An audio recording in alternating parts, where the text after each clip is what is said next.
ठीक है। अब सिर्फ वियोग की अगर हम बात कर लें कि यानी कि वियोग को दर्शाने वाला, दुख को दर्शाने वाला, बिछड़ने के भाव को दर्शाने वाला जो गीत हैं वो कौन कौन से हैं राजस्थान के लोकगीतों में? तो कुरंजा, कुरंजा पक्षी जो है उसको नायिका प्रतीक बना करके कहती है।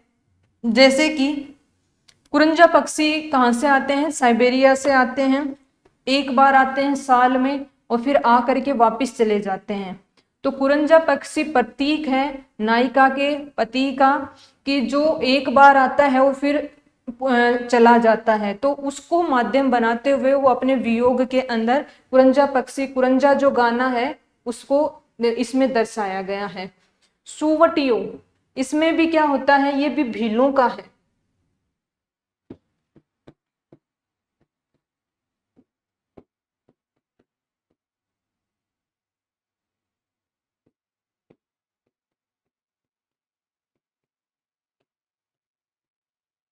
सुवटियो, सुवटिया क्या होता है? सुवटिया तोता पक्षी, तोता पक्षी होता है, उसको बोल देते हैं भीलों में। तो ये भीलों का संदेश देने का है। चिरमी, देखिए चिरमी जो है वो एक ऐसा गीत है जिसके अंदर वियोग तो दर्शाया है, लेकिन नायक नायिका वाला वियोग की बात नहीं की जा रही यहाँ पे। चिरमी गाना जो है वो वियोग दर्शाता है नायिका के अपने मायके से संबंधित। चिरमी गाने में जो गाना है उसके शब्द ये कहते हैं कि नायिका जो है अपने पीहर से आए हुए उसको बहुत दिन हो गए हैं, वो वियोग महसूस कर रही है, यानी कि बिछड़ा हुआ महसूस कर रही है अपने मायके से, और वो इंतजार कर रही है अपने भाई का, अपने पिता का, और वो सकुशल उसको लेने आए, उनके साथ कोई रास्ते में कोई ऊंच नीच भी नहीं हो, उसको लेने के लिए आ जाएं। तो चिरमी गाना जो है वो भाई व पिता की प्रतीक्षा के सकुशल आने के लिए गाया जाने वाला गीत होता है चिरमी। इसको भी आप स्टार मार्क कर लेंगे। केसरिया बालम आओ, देखिए वही आने की मनुहार उसी से की जाती है जो नहीं आया हुआ, यानी कि वो बाहर है, अलग है, तो केसरिया बालम आओ।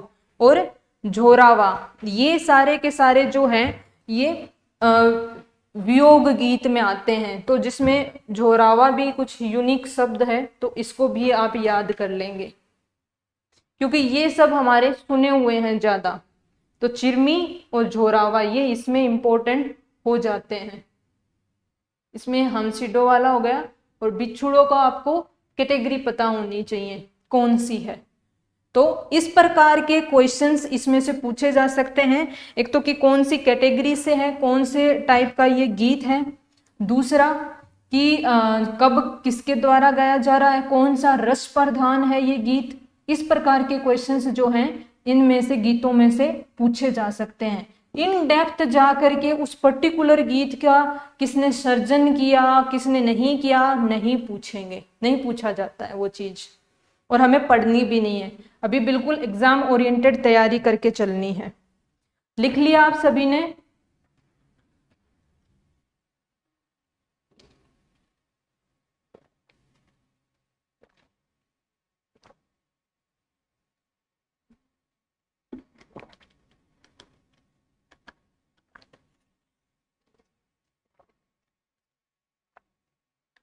चलें आगे।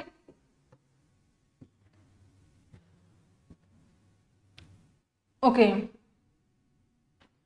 ओके राजेंद्र जी, मुझे ये देख के कंफर्म करना होगा, मैंने कोशिश की थी लेकिन कल इस पे बात करेंगे, ठीक है।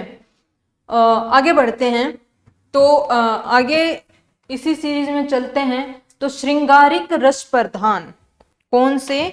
श्रृंगारिक रस प्रधान,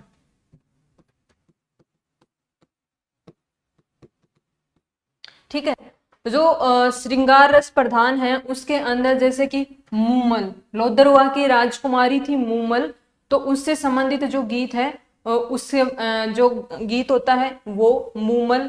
लावणी, लावणी बहुत ही सुंदर प्यारा गीत होता है, सुनना इसको। भक्ति रस तो इसमें होता ही है, श्रृंगार जो रस है उसकी ज्यादा इसमें प्रधानता होती है, श्रृंगार रस की।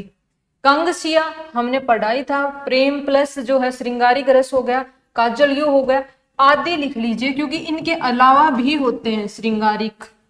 ये सिर्फ कुछ जो प्रसिद्ध हैं उनकी हम बात कर रहे हैं, इनके अलावा भी होते हैं श्रृंगारिक रस प्रधान। ठीक है, एक अलग अपने आप में श्रृंगार रस का होता है, वो होता है गौरबंद। ये श्रृंगार रस का भी गीत है, ये हमारा जो है राज्य का सबसे फेमस गीत भी है। कैसे है देखिए, गौरबंद जो है हमारे किसी स्त्री पुरुष के श्रृंगार रस की बात नहीं की जा रही है, ये हमारा जो राज्य का जो पालतू पशु है, जो घरेलू है, जो ऊंट, जिसको हम राजस्थान का रेगिस्तान का जहाज भी कहते हैं, उससे संबंधित है, उसके श्रृंगार से संबंधित है। क्या हुआ कि जो है महाराजा तख्त सिंह, जोधपुर के महाराजा तख्त सिंह की बात कर रहे हैं हम, उनकी शादी के समय उनकी धर्म बहन गवालिन, उनकी शादी के टाइम पे धर्म बहन गवालिन, देखिए जोधपुर में उस टाइम पे, जैसे कि हम मान के चलें कि जिस टाइम पे वहां पे शादी हो रही है जोधपुर जैसलमेर के अंदर, तो वहां पे जो है सवारी जो है राजा की वो घोड़ों पे तो जाती, लेकिन ऊंट पे ज्यादा जो है आलीशान मानी गई। तो उनकी शादी का ऊंट जब सजा रहे थे तो उनकी धर्म बहन जो थी गवालिन, उसने जो है उस ऊंट को सजाया रेशमी धागों से, कांच से, विभिन्न प्रकार से। तो उनको बोला गया गौरबंद, वो जो सजावट की वस्तुएं हैं। फिर उस पे उन्होंने गीत गाया बधाई देने के लिए, जब उनका भाई जो महाराजा शादी के लिए जा रहा था तो वो गीत गाया उन्होंने, उस गीत को भी बोला गया फिर गौरबंद है। और तब से एक गीत जो है गाया जा रहा है, गौरबंद गीत जिसको बोलते हैं, गौरबंद नखरालो, ये वाला जो गीत है ये श्रृंगार रस है। लेकिन श्रृंगार किसका? ऊंट के श्रृंगार की बात की जा रही है यहाँ पे, ऊंट का श्रृंगार है उससे संबंधित। तो जोधपुर के राजा तख्त सिंह की राठौड़ की शादी में उसकी धर्म बहन ग्वालिन जो कि मालानी बाड़मेर की थी, मालानी क्षेत्र बाड़मेर वहां की ये थी। तख्त सिंह की शादी के समय ऊंट को सजाया, रेशमी रंगीन सूत और रंगीन कोड़ियां, कांच के टीके, इन सब से गौरबंद गुथे हुए जो गाना गाया उन्होंने बधाई देने के लिए अपने भाई को, वही गाना फिर बाद में फेमस हो गया गौरबंद के नाम से, गौरबंद नखरालो, जो आज के दिन गाया जाता है। तो गौरबंद जो है वो श्रृंगार रस के अंदर आता है, श्रृंगार रस लिया हुआ गीत है। ये इम्पोर्टेंट है, बहुत फेमस है, तो इसलिए हमें याद होना चाहिए।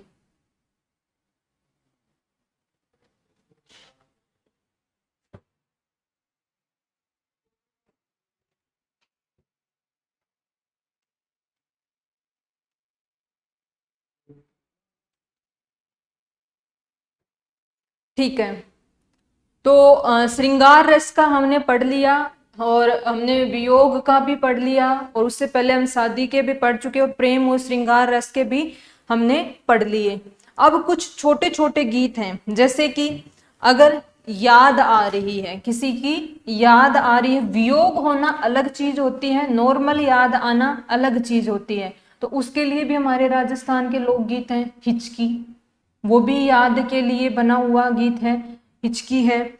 जैसे कि अगर बच्चा हुआ है तो उस वक्त पे एक तो हमने पढ़ा था, जो मैंने क्रॉस करवाया था, होलर होलरिया, होलर होलरिया, वो हो गया। एक जब कुआं पूजने जाते हैं, जब बच्चा होता है और कुछ समय पश्चात जो है, जैसे कि कुछ 21 दिन पे जाते हैं, सवा महीने, इस प्रकार से जो बच्चे की माँ होती है वो बाहर निकलती है अपने गृह कार्यों में, वापस से आती है नॉर्मल लाइफ में, तो वो वाला जो दिन होता है वो सेलिब्रेट किया जाता है। और उस सेलिब्रेशन के टाइम पे, जो गीत गाए जाते हैं, जैसे कि पिपल पूजन जाते हैं, कुआं पूजने जाते हैं, तो कुआं पूजन के गीत हो गए, वो भी हमारे लोकगीत की संस्कृति के अंदर आते हैं।